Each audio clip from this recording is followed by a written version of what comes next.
Alright, this is for Del Marie, the Queen of Spoken Word, and this is what I performed at the Human Rights Awareness Week Spoken Word event, I think a couple years ago.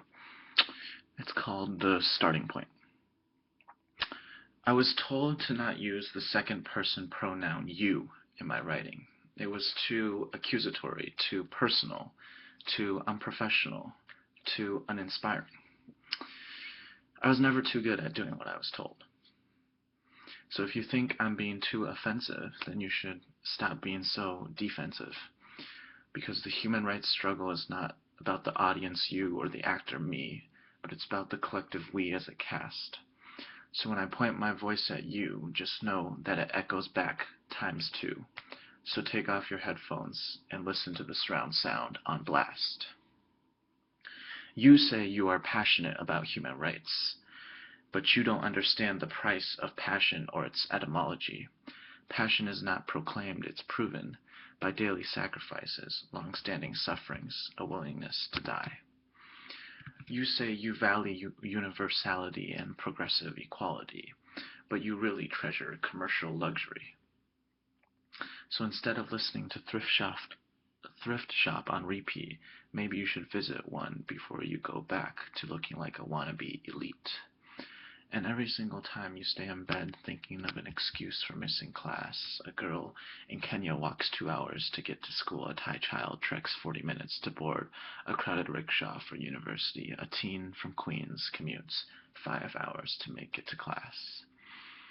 You say you believe in social mobility, but the place where your ladder touches ground is higher than the roof of 90% of 7 billion. You want the next job, the next status symbol, the full pedigree, but no free lunches is a literal concept for almost 870 million. You say you are anti-slavery, but the 14,000 people who are trafficked into the U.S. each year disagree. While over 9,000 people are victims of human trafficking a year, you keep watching pornography, fantasizing about the days when you can be free enough to visit those prostitution rings. You say you're a feminist, but you compare women as if they were goods made only for your satisfaction. What you don't realize is your discourse shapes your reality. Messy divorces and domestic violence are a result of your presumption. You say you are an advocate for human rights, but really you are an advocate for consumption. You wear clothes made by child laborers. You drink more beer than some people drink water. You eat goods which are the lifeblood of a global industrial agri-foods complex, only a little less horrific than our global industrial military complex. That's because you suffer from a me-first complex. This shit isn't complex, but changing isn't simple. And maybe you say you're not perfect, but I realize that, and I can live with that. But can you live with being ignorant? Can you live with being apathetic? Can you live with being a hypocrite?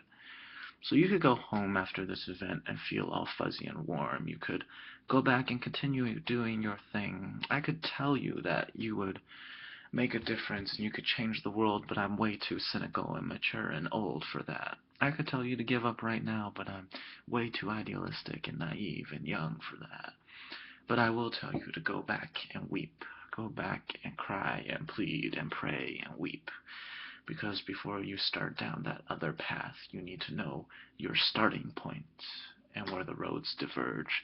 You need to recognize this situation's powerful gravity. You need to recognize your utter depravity.